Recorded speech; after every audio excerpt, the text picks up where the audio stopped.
Pevačica Jelena Karleuša ne skriva da je veliki ljubitelj, ali i borac za prava životinja.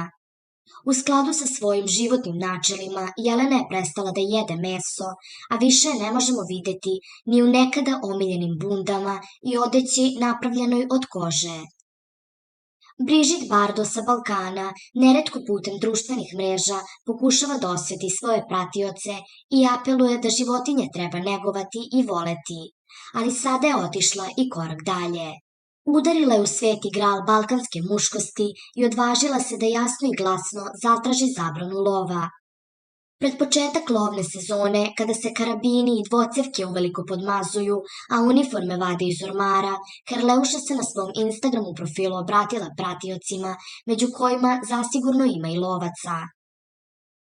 Lov nije sport, sport je fair play. Kada pucaš u nedužnu i nemoćnu životinju, nema fair playa. Ti nisi lovac, već psihopata koji uživa u ubijanju. Farsu o korisnom i potrebnom lovu su izmislili upravo oni koji time žele da opravdaju svoj ubilački, bolesno poremećeni poriv.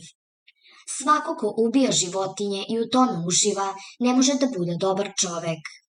Zabraniti lov u Srbiji, zabraniti da se lov naziva sportom, zabraniti objavljivanje slika ubijenih životinja u medijima.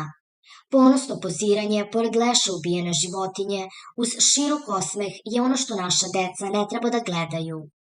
Učite decu milosti prema životinjama.